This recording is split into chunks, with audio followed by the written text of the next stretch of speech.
അപ്പന്റെ യാത്രയൊക്കെ സുഖമായിരുന്നോ? അതേ തമ്പുരാനെ. ആലുവാമൊഴി കടന്നു വരുന്ന മറവപ്പട കാരണം ഇവിടെ സ്വൈരമുണ്ടാകുന്നില്ല. കണ്ണും പിണിയുമില്ലാത്ത കൂട്ടങ്ങളാണ്. ദൂരയാത്രയ്ക്കിറങ്ങുമ്പോൾ അഭ്യാസികളായ അകമ്പടിക്കാരെ കൂട്ടിക്കൊള്ളണം. അകമ്പടിക്കാരുണ്ടായിരുന്നു, നല്ല അഭ്യാസികൾ. മറവപ്പടയെ അമർച്ച ചെയ്യാതെ നാഞ്ചനാട്ടിൽ സമാധാനം ഉണ്ടാവില്ല. നാം ഇടയ്ക്ക് അത് ആലോചിക്കാറുണ്ട്. പക്ഷെ ശരിയായ ഒരു മാർഗം ഉരുത്തിരിയുന്നില്ല. അപ്പൻ എന്തെങ്കിലും ആശയമുണ്ടെങ്കിൽ ആലോചിക്കാം. ഞാൻ അതൊന്നും ആലോചിച്ച് നോക്കിയിട്ടില്ല തമ്പുരാനെ. ഇവിടുന്നെല്ലാം ഭംഗിയായി നടത്തുമ്പോൾ ഞാൻ അതിനെക്കുറിച്ച് എന്തിനു ചിന്തിക്കണം? അപ്പൻ അതിനെക്കുറിച്ച് ചിന്തിക്കേണ്ടത് ആവശ്യമാണ്. നാടുവാഴേണ്ട കുമാരനല്ലേ? നാഞ്ചനാട്ട കർഷകരുടെ കാര്യങ്ങളും ചിന്തിക്കേണ്ടതാണ്. എല്ലാം തന്നെ സ്വൈര്യം കെടുത്തുന്ന കാര്യങ്ങളാ. അതൊക്കെ പോട്ടെ, അപ്പൻ കുറച്ചുനാൾ ഉണ്ടാവും ഇവിടെ? ഉണ്ടാവും, ഒരു 4-5 ദിവസം ഉണ്ടാവും. നല്ലത്. ചതുരംഗം പഥ്യമാണല്ലേ? അതേ തമ്പുരാനെ. ചതുരംഗത്തിനിടയ്ക്ക് അല്പ രാജ്യകാര്യങ്ങളും ആകാം. രാജ്യത്ത് കാര്യങ്ങൾ നിരവധിയാണ്. എല്ലാം അറിയണം, പഴകണം. അങ്ങനെ ആവാം തമ്പുരാനെ. കാണാം, വിശദമായി സംസാരിക്കാം. ഓ തമ്പുരാനെ. പള്ളിയറയിലേക്ക് പോകാം, അല്പം ഒന്ന് വിശ്രമിക്കാം. ആവാം.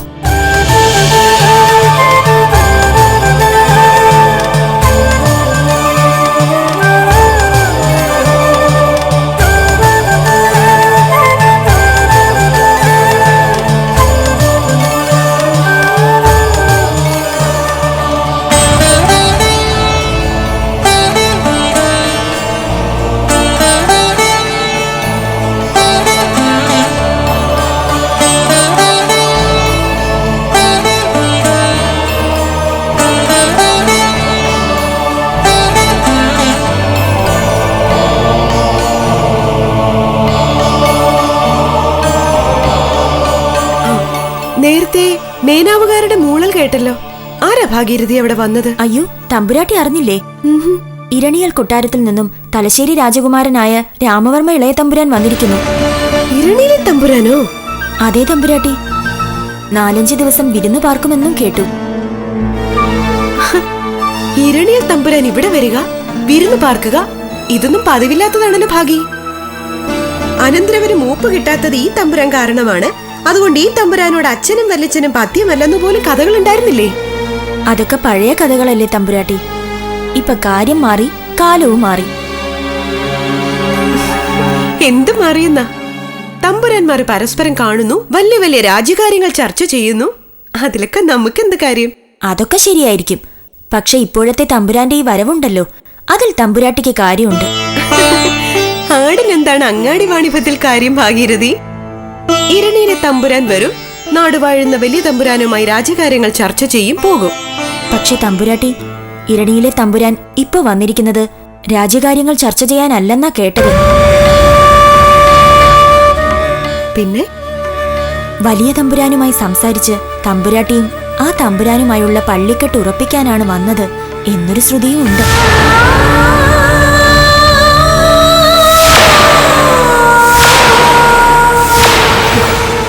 ഭാഗി, നീ പറഞ്ഞത് സത്യമാണോ? അങ്ങനെയൊക്കെ പറയുന്നു. കൊട്ടാരം കാര്യക്കാർ പറഞ്ഞു എന്നാണ് ഊട്ടുപുരയിലെ ജാനകി പറഞ്ഞത്. അത് ശരിയാവാനുള്ള സാധ്യതയുണ്ട് തമ്പുരാട്ടി.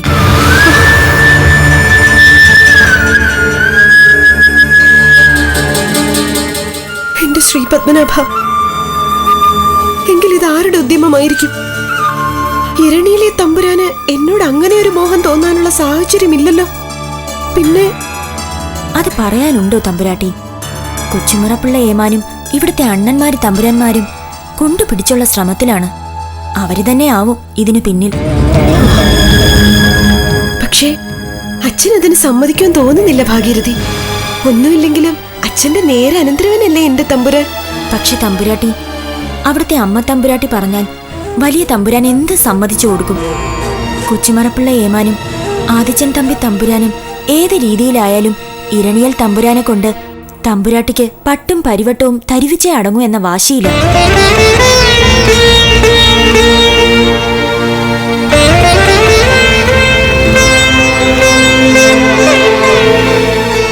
അമ്മ തമ്പുരാട്ടിയെ സ്വാധീനിക്കാൻ അവർക്ക് വലിയ പ്രയാസമില്ല.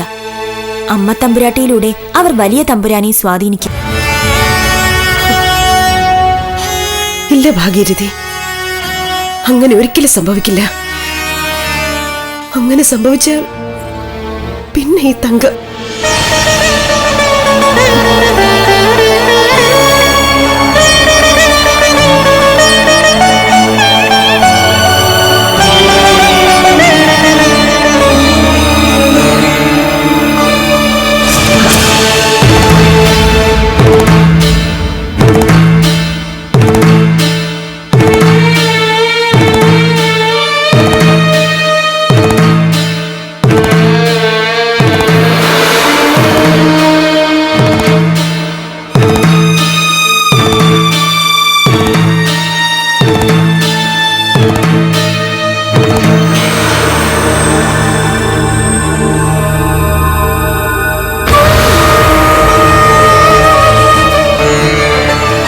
എന്താണ് ഒരാലോചന? കൊച്ചുമറപ്പിള്ള അമ്മാവ, കാര്യങ്ങൾ ഇതുവരെയും ശുഭമാണ്. നമ്മൾ ക്ഷണിച്ചു, അതനുസരിച്ച് എലങ്കൂർ തമ്പുരാൻ വിരുന്നു പാർക്കാൻ എഴുന്നള്ളി വരികയും ചെയ്തു. ഇനി അങ്ങോട്ട് എങ്ങനെ നീങ്ങും? അമ്മാവൻ എന്തു തോന്നുന്നു? ഇനിയാണ് കാര്യങ്ങൾ കിടക്കുന്നത്. എല്ലാം പൊളിച്ചെഴുതണം. വലിയ തമ്പുരാന്റെ മനസ്സു മാറണം. തങ്ക ഇതിന് സന്നദ്ധയാകണം. ഇളങ്കൂർ തമ്പുരാനോട് കാര്യങ്ങൾ പറയണം. അവിടത്തെ സമ്മതം കൂടി വാങ്ങിച്ചെടുക്കണം. ഒക്കെ വലിയ വിഷയങ്ങളാണ്. ഇതിനൊക്കെ എന്താ വഴി?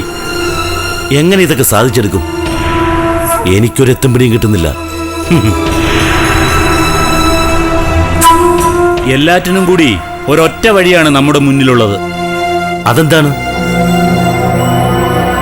നിന്റെ അമ്മ, കിട്ടിണിത്താളമ്മ. അമ്മയോ? അമ്മയ്ക്ക് എന്ത് ചെയ്യാനാകും? എല്ലാ മനസ്സുകളെയും കടിഞ്ഞാൻ നിന്റെ അമ്മയുടെ കയ്യിലല്ലേ?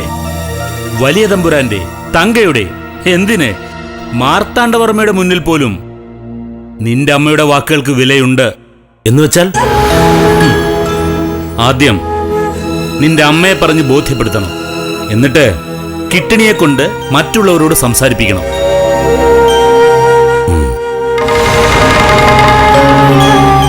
ദാ വരുന്നുണ്ട്, ഇപ്പൊ തന്നെ സംസാരിക്കാം.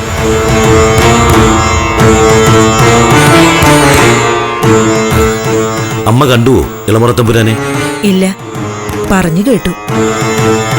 തങ്കച്ചി, ഇളമുറത്തമ്പുരാൻ വന്നിരിക്കുന്നത് വെറുതെ വിരുന്നു പാർക്കാനല്ല. ആ, അതങ്ങനെ ആവില്ലല്ലോ. നാട് വാഴുന്ന തമ്പുരാന്റെ കൊട്ടാരത്തിൽ ഇളമുറ തമ്പുരാൻ വരുമ്പോ ഗൗരവമുള്ള പല രാജ്യകാര്യങ്ങളും സംസാരിക്കും. എനിക്കിതൊന്നും പുത്തിരിയല്ലല്ലോ കൊച്ചുമറപ്പിള്ള എണ്ണ. അതെ അതെ, രാജ്യകാര്യങ്ങൾ അവർ സംസാരിക്കും. അതി നമുക്ക് കാര്യമില്ല. അതോടൊപ്പം തന്നെ മറ്റൊരു കാര്യമുണ്ട്. അത് നമ്മളെ ബാധിക്കുന്നതാണ്. അമ്മേ, ഇളമുറത്തമ്പുരാന് ഒരു താല്പര്യമുണ്ട്. തങ്കയ്ക്ക് പട്ടും പരിവട്ടവും കൊടുത്ത് പള്ളിക്കെട്ട് കഴിച്ചാൽ കൊള്ളാം എന്നൊരു താല്പര്യം.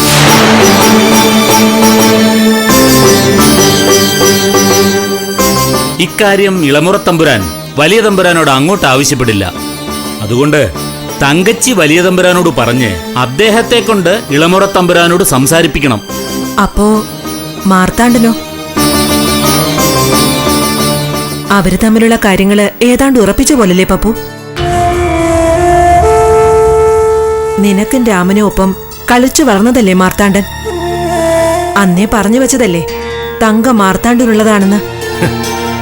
അതൊക്കെ പഴയ കഥയല്ലേ അമ്മേ. ഒപ്പം കളിച്ചു വളർന്നതാണ്, വാക്കു പറഞ്ഞതാണ് എന്നൊക്കെ പറയുന്നതുകൊണ്ട് ഒരു കാര്യവുമില്ല. മാറി ചിന്തിക്കേണ്ട സമയത്ത് മാറി ചിന്തിച്ചിരിക്കണം, അല്ലേ അമ്മാവാ? അതെ അതെ തങ്കച്ചി, നമ്മൾ അന്യനാട്ടുകാര് എന്തൊക്കെയോ പൂർവ്വപുണ്യങ്ങളുടെ പേരിൽ ഇങ്ങനെ ചില സൗഭാഗ്യങ്ങൾ അനുഭവിക്കാൻ യോഗം വന്നു. വലിയ തമ്പുരാനുള്ളിടത്തോളം കാലം നമുക്കതിനൊരു കുറവും വരാനില്ല. എന്നാൽ ഇളങ്കൂറ് തമ്പുരാനെ മറികടന്ന് മൂന്നാം കൂറായ മാർത്താണ്ഡന് പെണ്ണിനെ കെട്ടിവെച്ചാൽ അതിന്റെ ഭവിഷ്യത്ത് വളരെ വലുതായിരിക്കും. ചിലപ്പോ നമ്മൾ ഉടുതുണിക്ക് മറുതുണിയില്ലാതെ വന്ന നാട്ടിലേക്ക് തന്നെ തിരിച്ചു പോകേണ്ടി വരും. ഇനി അഥവാ അത്രയൊന്നും ഉണ്ടായില്ലെങ്കിൽ പോലും ഇന്നുള്ള സൗഭാഗ്യങ്ങൾ ഉണ്ടാവുമെന്ന് കരുതണ്ട. പപ്പുവിന്റെ കണക്ക് തമ്പി സ്ഥാനവും അങ്ങ് പോകും. അതുകൊണ്ട് അമ്മേ, ഇളമുറ തമ്പുരാനുമായി സ്ഥായിയായ ഒരു ബന്ധം ഉറപ്പിക്കണം. അതിന് ഇതേ ഉള്ളൊരു വഴി. തങ്കയും തലശ്ശേരി രാജകുമാരനുമായുള്ള പള്ളിക്കെട്ട്. അമ്മ ഇന്ന് തന്നെ അച്ഛൻ തമ്പുരാനോട് സംസാരിച്ച് തങ്കയുടെ കാര്യത്തിൽ ഒരു തീർപ്പുണ്ടാക്കണം. തങ്കച്ചി ഇക്കാര്യത്തിൽ ഉപേക്ഷ വിചാരിക്കരുത്. നമ്മുടെ എല്ലാവരുടെയും നിലനിൽപ്പിന്റെ വിഷയമാണ്. മാർത്താണ്ഡൻ തമ്പുരാനോടുള്ള വാത്സല്യമൊക്കെ മനസ്സിൽ വെച്ചുള്ളൂ. പക്ഷേ തങ്കയുടെ കാര്യത്തിൽ മാർത്താണ്ഡം വേണ്ട എന്ന് തന്നെ ഉറപ്പിക്കണം.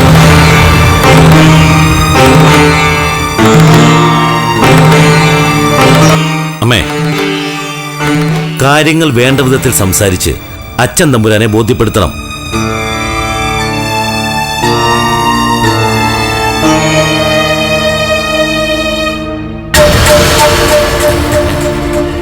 കാര്യങ്ങൾ തങ്കച്ചിയുടെ മനസ്സിലേക്ക് കയറിയിട്ടുണ്ടെന്ന് തോന്നുന്നു. തോന്നിയാൽ പോരാ, മനസ്സിൽ കയറണം. കയറിയേ ഒക്കൂ.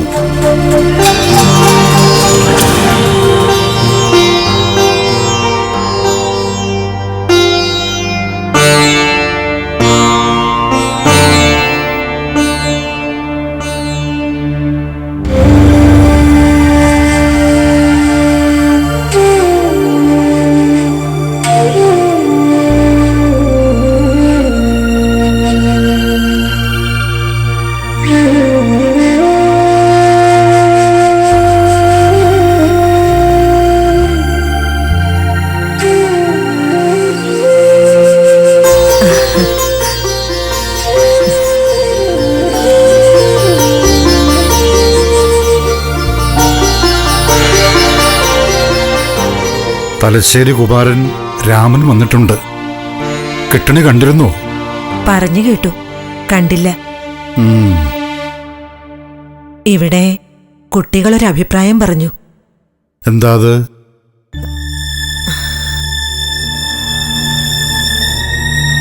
തലശ്ശേരി കുമാരനും തങ്കയും തമ്മിൽ പള്ളിക്കെട്ട് നടത്തിയാലോന്ന്.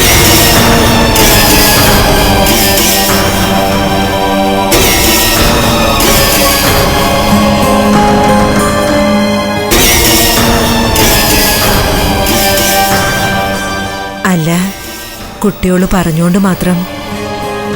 ഇതാരുടെ നാവിൽ നിന്ന് വീണ അഭിപ്രായം? പപ്പു പറഞ്ഞതാണ്. എന്നാ ഈ ഉള്ളവൾക്ക് അത് ശരിയെന്ന് തോന്നി. കിട്ടണിക്കും അത് ശരിയെന്ന് തോന്നിയോ? അപ്പോ മാർത്താണ്ഡൻ? മാർത്താണ്ഡൻ മൂന്നാം കൂറല്ലേ തമ്പുരാനെ? മൂപ്പ് കിട്ടുന്ന തമ്പുരാനുമായുള്ള ഒരു ചാർച്ചയല്ലേ തങ്കയ്ക്ക് ഗുണകരം. മാർത്താണ്ഡൻ മൂന്നാം മുറയായത് ഇന്നലെ അല്ലല്ലോ. പെറ്റു വീഴുമ്പോൾ തന്നെ മാർത്താണ്ഡൻ മൂന്നാം മുറയായിരുന്നു. തങ്ക അവന്റെ പെണ്ണാണെന്ന് പറഞ്ഞ് ഉള്ളിൽ മോഹം വളർത്തുമ്പോഴും അവൻ മൂന്നാം മുറയായിരുന്നു. ഇക്കാലം അത്രയും മാർത്താണ്ഡന്റെ മൂന്നാം മുറയുടെ കാര്യം ചിന്തിക്കാതിരുന്നവർ ഇപ്പോഴെന്തേ അതേക്കുറിച്ച് ചിന്തിക്കുന്നു? കുട്ടികൾ വളർന്നപ്പോ അവർ കാര്യകാരണങ്ങൾ ചിന്തിച്ചു തുടങ്ങി തമ്പുരാനെ. തങ്കയെ മാർത്താണ്ഡനെ കൊണ്ട് പള്ളിക്കെട്ട് കഴിപ്പിച്ചാൽ തങ്കയ്ക്ക് മാത്രമല്ല പപ്പുവിനും രാമനും പോലും അദ്ദേഹത്തിന്റെ നീരസം നേരിടേണ്ടി വരും.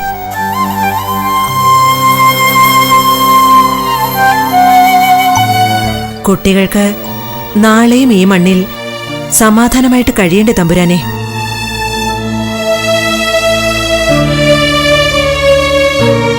അവരുടെ സ്വസ്ഥത കെടുത്തുന്ന ഒരു പ്രവൃത്തി നമ്മളായിട്ട് ചെയ്യണോ? കിട്ടണേ, പണ്ട് നാം നിന്നെ ഒരുപാട് മോഹിച്ചു. ഒടുവിൽ പല തടസ്സങ്ങളും മറികടന്ന് നിന്നെ നാം നേടി. അതുപോലെ മാർത്താണ്ഡനും തങ്കയെ മോഹിക്കുന്നുണ്ടാവില്ലേ? മാർത്താണ്ഡന്റെ മോഹം അത് ഞാൻ മനസ്സിലാക്കാതെയല്ല. പക്ഷേ ഇപ്പോഴത്തെ സാഹചര്യം അത് അവിടുന്ന് മനസ്സിലാക്കണം. കാലം കഴിയുമ്പോ മാർത്താണ്ഡന്റെ മോഹങ്ങൾ താനെ അടങ്ങിക്കോളും. പക്ഷേ കുട്ടികളുടെ ഭാവി, അതിന് പരിഹാരം നമ്മൾ തന്നെ കാണണം തമ്പുരാനെ.